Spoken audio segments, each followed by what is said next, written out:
ನಮ್ಮ ಸೈನಿಕರು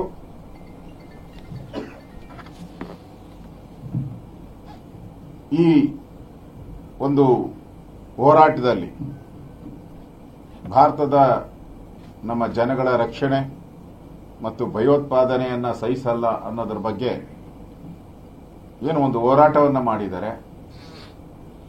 ಆ ಸೈನಿಕರಿಗೆ ನಾವು ನಿಮ್ಮ ಜೊತೆ ಇದ್ದೀರಿ ಅನ್ನೋ ಒಂದು ಮೆಸೇಜ್ ಅನ್ನ ಕೊಡುವಂಥದ್ದು ನಮ್ಮ ಕರ್ತವ್ಯ, ಪ್ರತಿಯೊಬ್ಬ ಭಾರತೀಯನ ಕರ್ತವ್ಯ. ಆ ದೃಷ್ಟಿಯಿಂದ ತಿರಂಗ ಯಾತ್ರೆಯನ್ನ ನಾವು ಕರ್ನಾಟಕದಲ್ಲೂ ಕೂಡ ದೊಡ್ಡ ಮಟ್ಟದಲ್ಲಿ ಮಾಡ್ತಾ ಇದ್ದೀರಿ.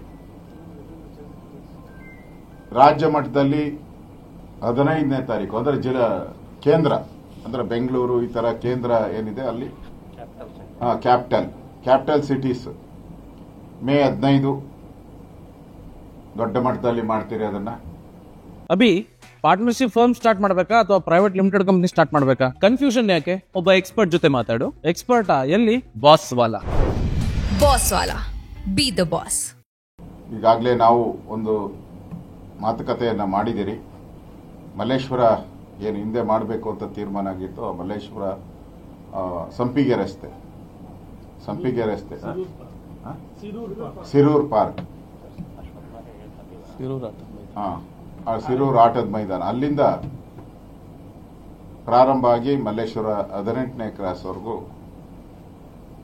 ಈ ತಿರಂಗ ಯಾತ್ರೆ ಮಾಡಬೇಕು ಅನ್ನೋ ತೀರ್ಮಾನವನ್ನ ಮಾಡಿದಿರಿ. 15ನೇ ತಾರೀಕು ಮೋಸ್ಟ್ಲಿ 11 ಗಂಟೆಗೆ ಈ ತಿರಂಗ ಯಾತ್ರೆಯನ್ನ ಮಾಡ್ತಾರೆ. ಎಲ್ಲರೂ ಕೂಡ ಇದರಲ್ಲಿ ಯಾವುದೇ ಪಾರ್ಟಿ ಇಲ್ಲ.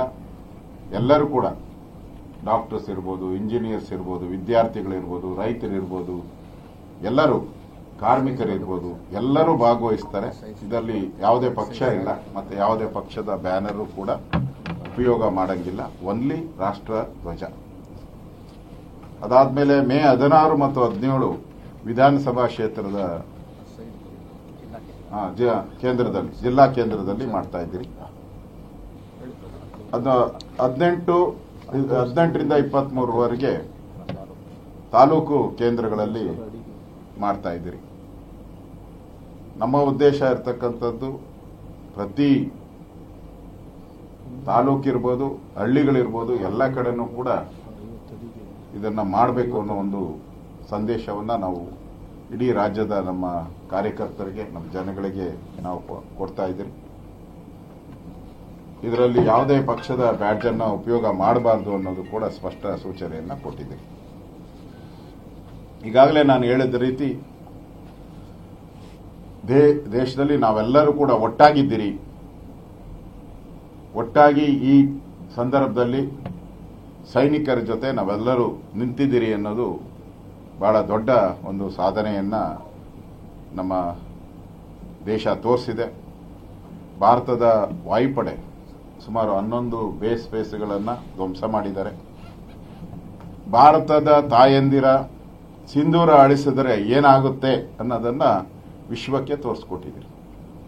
ಭಾರತದ ತಾಯಂದಿರ ಸಿಂಧೂರವನ್ನು ಮುಟ್ಟಿದ್ರೆ ಏನಾಗುತ್ತೆ ಅಂತ ಹೇಳಿ ವಿಶ್ವಕ್ಕೂ ತೋರಿಸಿದ್ರಿ. ಪಾಕಿಸ್ತಾನಕ್ಕೆ ಬುದ್ಧಿಯನ್ನ ಕಲಿಸಿದ್ರಿ. ಸುಮಾರು 100ಕ್ಕೂ ಹೆಚ್ಚು ಭಯೋತ್ಪಾದಕರು ಹತರಾಗಿದ್ದಾರೆ. ಪಾಕಿಸ್ತಾನದ ಭಯೋತ್ಪಾದಕ ಹೃದಯ ಸ್ಥಾನಗಳು ಅವೆಲ್ಲ ಇದ್ದಂಥವು ಧ್ವಂಸ ಆಗಿದೆ. ಉಗ್ರರು ಪೋಷಣೆ ಮಾಡ್ತಾ ಇದ್ದಂಥ ಪಾಕಿಸ್ತಾನದ ಸ್ಥಳಗಳ ಮೇಲೆ ನಮ್ಮ ಭಾರತೀಯ ಸೈನಿಕರು ನಮ್ಮ ಗಡಿಯನ್ನು ಬಿಟ್ಟು 100 ಕಿಲೋಮೀಟರ್ ದೂರದಲ್ಲಿ ಹೋಗಿ ಅಟ್ಯಾಕ್ ಮಾಡಿದ್ದಾರೆ. 100 ಕಿಲೋಮೀಟರ್ ದೂರ ಹೋಗಿ ಅಟ್ಯಾಕ್ ಮಾಡಿ ಅದನ್ನು ಧ್ವಂಸ ಮಾಡಿದ್ದಾರೆ.